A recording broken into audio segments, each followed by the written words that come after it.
Hello, everyone. Congresswoman Mary Miller here. I hope you all had a great week. I just wrapped up a busy week here in Washington, D.C., and I wanted to update you on some of the critical issues I've been working on and correct a few misconceptions you might have heard. I kicked off this week by standing up for female safety and privacy.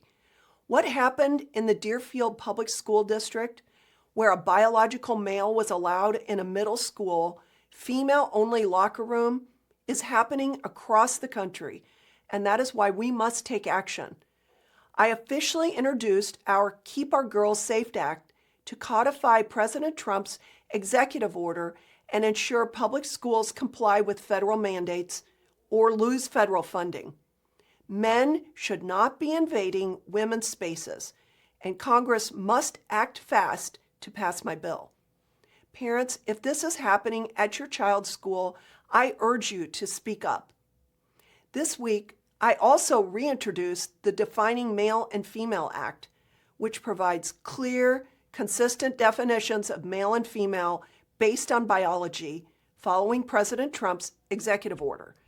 This common sense bill was also reintroduced in the Senate by Senator Roger Marshall of Kansas and will stop the left's radical gender ideology from erasing women's rights.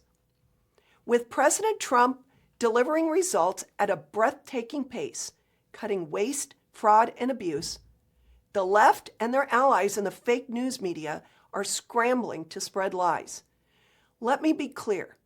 Republicans do not want to cut Social Security, Medicare, or Medicaid for those who need it.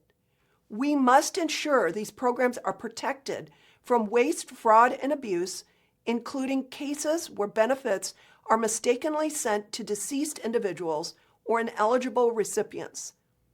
Safeguarding these programs will ensure that they remain strong for those who truly need them.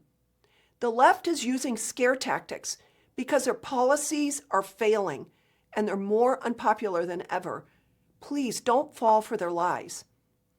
Last week, after President Trump's glorious executive order to dismantle the Department of Education was signed, the department began strategic reductions and restructuring in line with President Trump's vision to return education to parents and local communities. I want to assure you that critical functions for elementary and secondary education will not be impacted by these cuts. These reductions only target wasteful bureaucracy, not students, teachers, or families. Funding for disabled students will not be cut.